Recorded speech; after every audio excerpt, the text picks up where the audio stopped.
ફૂડી friends, આજે આપણે એક ડિનર રેસીપી એટલે કે સૂકા કઠોળના જે પીળા વટાણા આવે છે એનું આપણે શાક બનાવવાના છે.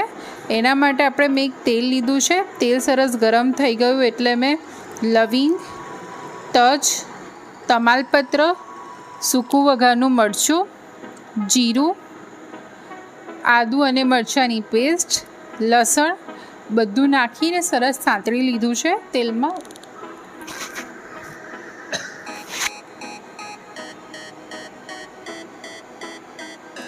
સરસ અરોમા આવતી ચાલુ થઈ જાય એટલે આપણે ઝીણી સમારેલી ડુંગળી એડ કરી છે.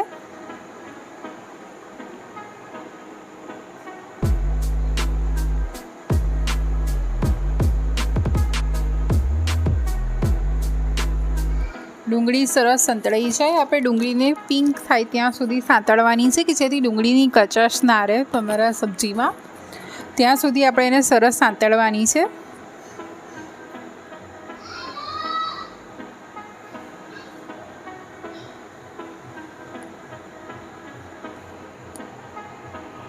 આપણી ડુંગળી સરસ સંતળાઈ ગઈ છે એટલે આપણે ઝીણા સમારેલા ટમાટા ઉમેરીશું.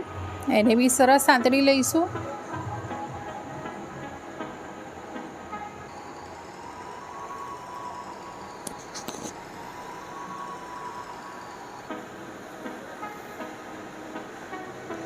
ટામેટાં સરસ સંતળાઈ જાય એટલે આપણે રૂટીન મસાલા એડ કરી દઈશું અને રૂટીન મસાલાને બી તેલમાં સરસ સાંતળી લઈશું.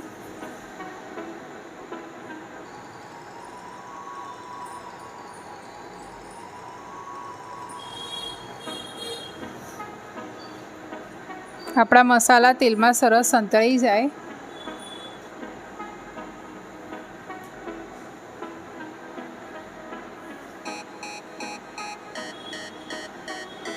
એટલે આપણે દહીં એડ કરીશું. દહીંને બી સરસ સાંતળી લઈશું.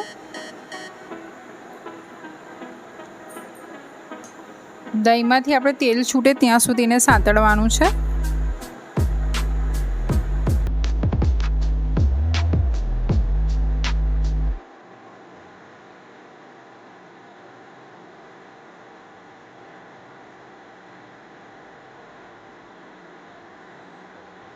જોઈ શકો તમે સાઈડમાં તેલ છૂટી ગયું છે એટલે આપણે બાફેલા બટાકા ઉમેરીશું. એને બી સરસ મિક્સ કરી લઈશું.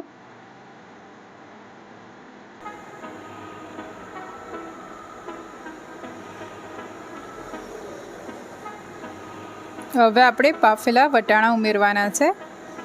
તમે ડિનર રેસીપી બનાવતા હોય તો તમે વટાણા સવારે પલાળવાના છે ગરમ પાણીમાં અને પછી બાફતી વખતે સોડા નાખી અથવા મીઠું નાખીને બાફવાના રહેશે.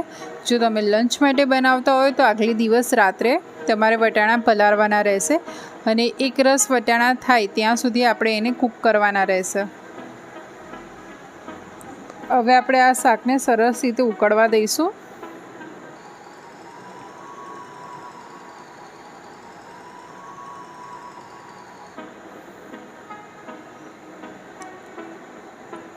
તમે આ શાકને તમારી કન્સિસ્ટન્સી પ્રમાણે તેની થિકનેસ તમે કરી શકો છો. તમે જોઈ શકો છો કે ઉપર સરસ ઉકળીને તેલ આવી ગયું છે. તો આપણું આ શાક રેડી થઈ ગયું છે. તમે આને પરાઠા, રોટલી, રાઈસ સાથે તમે એન્જોય કરી શકો છો. તમને મારી રેસીપી ગમી હોય તો મારી ચેનલને લાઈક અને સબસ્ક્રાઈબ કરવાનું ભૂલતા નહીં. Thank you.